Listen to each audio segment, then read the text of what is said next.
I'm David Agro. I'm the artistic director of the festival. I also help as one of the organizers.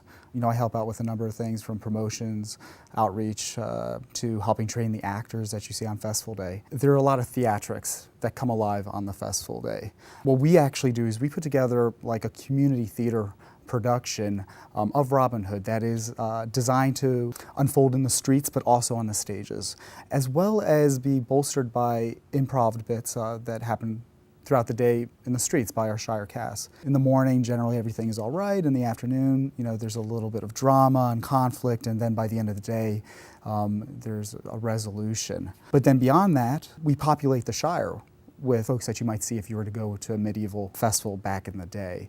So we have like the cook, the baker, we have the tavern keeper, we have some wenches, and each one of these characters have a story of themselves that they're trying to bring to life. A lot of Renaissance festivals and medieval festivals, they focus around the monarchies, the kings and the queens of that day.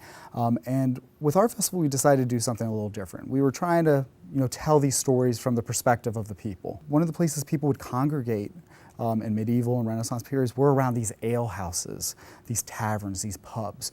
They were more than, now we think of them as a place to go out and drink. They were a place where folks would go out and play games, there'd be singing.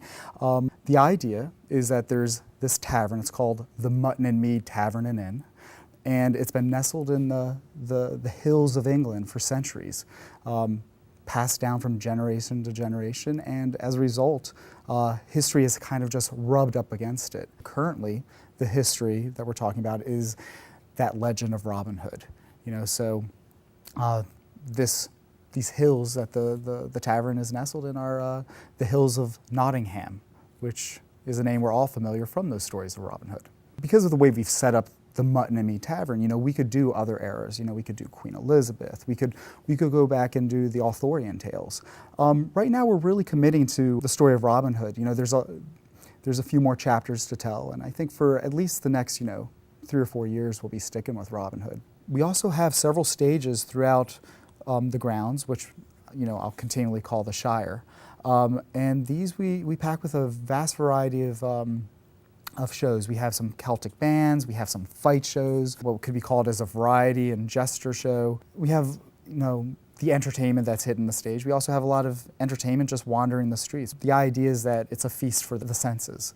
We have folks demonstrating everything from period cooking to textile arts to medieval armored combat. We also have workshops throughout the day. So if someone's interested in trying their hand at the hammer, they can try some tinsmithing. The other thing we have is like 70 vendors.